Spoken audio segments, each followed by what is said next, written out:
There's a growing field of candidates. There are two other Republicans running, Washington County Executive Josh Shulman and Milwaukee businessman Bill Berrien. On the Democratic side, four candidates: Lieutenant Governor Cyril Rodriguez, Milwaukee County Executive David Crowley. They were the first two Democrats to declare. State Senator Kilda Roys and Assemblywoman Francesca Hong have also announced their bids. Well, the man accused of trying to assassinate then-candidate Donald Trump last year has been found guilty. Ryan Routh tried to shoot Mr. Trump at a golf course last year. Took jurors less than 3 hours to convict him. After the verdict today, Routh stabbed himself with a pen but was quickly restrained by court officers.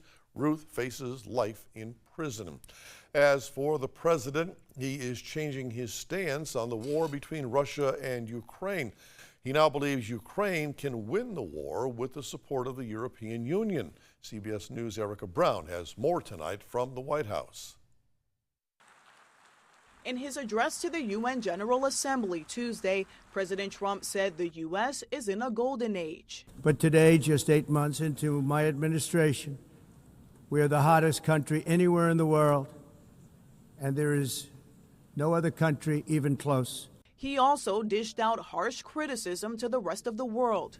I'm really good at this stuff. Your countries are going to hell. The president slammed migration and green energy policies, especially in Europe. And I'm telling you that if you don't get away from the green energy scam, your country is going to fail. And Trump questioned the effectiveness of the United Nations.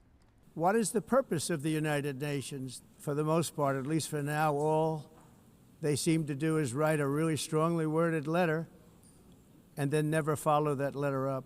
President Trump claimed he was more successful than the United Nations in settling global conflicts, touting the progress he's made in Israel, Armenia, and Azerbaijan. It's too bad that I had to do these things instead of the United Nations doing them. President Trump also shifted his stance on Ukraine after meeting with Ukrainian President Volodymyr Zelensky.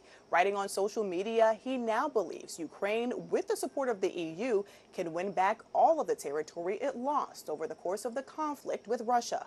Trump also pressed leaders to stop buying Russian energy, which he says the country uses to fund the fighting, and got the backing from the president of the European Commission. When asked, President Trump also said NATO member countries should shoot down Russian aircraft that enter their airspace. Erica Brown, CBS News, the White House. The green and gold faithful, they span the globe, and now a new movie is highlighting fans overseas. Coming up, we'll show you the story of a group of Packers fans from Japan who've developed lifelong friends. And September is winding down, but we are getting into a stretch of 70s that'll take us all the way into October. Your forecast is next. You're watching Local 5 News with Tom Zaleski.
And now, the area's most accurate forecast from Storm Team 5.